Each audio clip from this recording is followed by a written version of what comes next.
Professor Harvey J is one of our favorites. He is reoccurring guest on our show, frequents our chats, always likes to call me out. Specifically this week, you were very feisty when I kept using the term Rust Belt. Now, I grew up in the Rust Belt in Buffalo, New York, so I felt like if there was anybody who felt it was okay, like we called ourselves the Rust Belt because all these old factories that were shut down are rusty. I don't know if that's why they called it. Now you've put another thought in my head to add to my retort. Okay, so the Rusty Belt. Where does the Rust Belt come from? Do you have any sense? Well, I don't know who I actually don't know who originated it, but I could tell you that I didn't like it when it began. Okay, I mean, I've heard of the Borscht Belt, up in the Catskills. Yeah. And there's lots of belts, but yeah, what is the Rust Belt is just dismissive. It's dismissive. And frankly, I said this today in the chat, if anyone wants to go back, if they can access it, calling the upper Midwest of Wisconsin, Michigan, and I'll throw Pennsylvania in, or, we can go out towards Minnesota, though maybe less so given their economy. And Buffalo? And indeed, upstate New York. Western, Northwestern New York State. They call it Western. And I'm going to come back to the fact that you called yourselves. You're such a New Yorker. It's Western New York. New Yorkers are like, oh, it's upstate. Anything north of the Bronx is upstate. And then you're like, Northwestern New York. It's Western New York. It's north. That's really good. Well, you want a debate? I'm bringing it. Come on. Okay. Well, that's adorable, actually. And that's not to dismiss what you're saying. But actually, I was going to say, look, it's like Trump calling certain countries shitholes. Yeah. One. Okay. The fact that folks by the way, seriously speaking, even to use the term upsets me, just for the record, okay? That's a play at your sympathies. I'm so worried about your feelings, Harvey. What? I'm so worried about your feelings. You seem so hurt. Oh my God. Yeah, right. No, yeah, well, I've been in Buffalo and I understand. And by the way, I like the city of Buffalo and I would not want it to be called the Rust Belt. No, but the other thing is, it's like, African Americans feel comfortable using the N-word, but you wouldn't want whites running around using it, just as an additional point to it. But it's also the case that it's just fundamentally dismissive. Mm-hmm. There's no way, you call a place the Rust Belt, there's no way out except to leave.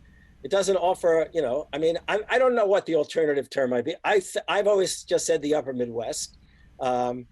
And the other thing, here's the other irony, this is just a historical reference, is Wisconsin's the dairy state. And to call it the Rust Belt, the image is it's just gross almost. But there were factories in Wisconsin. I mean, there's dairy in don't get me wrong. Upstate New York. Milwaukee, Janesville, Kenosha and Racine. I mean, there's a belt, you might say. Green Bay. Yeah, but here's the other. I've just remembered why I originally didn't like it. Green Bay is one of the most industrial cities of the state. It's one of the most industrial cities in this whole region. But our industries we're paper company. It's like right. Paper, it's all paper companies. And it's not only paper companies, it's also the dairy industry. But we never became what people imagine the Rust Belt to be. The paper companies may have had troubles along the way, but I remember even in recessions back in, I guess, the Reagan recession, this place was doing well because the two major products of the area, so dairy and toilet paper. I mean, doing great now. People always needed to wipe their asses, and we've learned that lesson. We thrived during the recession, but we never went through the kinds of things you're talking about. Okay. Oh, by the way, we're also, we pack meat here as well. We have 3 major meat packing plants. Those things didn't go through that. So to describe an area as the Rust Belt, I understand. By the way, I'm not oblivious. I'm not saying that there isn't a certain reality to it. I just really rebel when I hear that term. And you're not the only person I've picked on over time. Okay. Everyone who's ever said it, I know. I stand by my word. Although I get a kick out of the fact that you're the one who basically was willing to contest me in my contesting of you. Well, having grown up in the 90s in Buffalo, Yeah. driving by these factories that were not shut down, despite what Tom Perez has said repeatedly, who's from Buffalo. He thinks that they all shut down after NAFTA. No. This was the late 70s, early 80s. I mean, right. I remember these factories being shut down. Bethlehem Steel, Rusty Steel. I don't know. I'm just trying to figure out where it's coming from.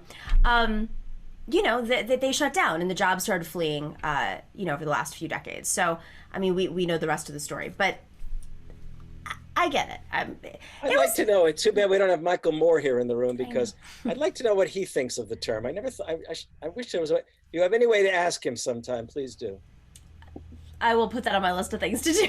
Michael Moore, are you listening? Maybe if Josh Fox attacks him by saying it, he'll respond. Oh, that's right. They have that. Oh, geez, yes, right. All right. Rust Belt, that case closed.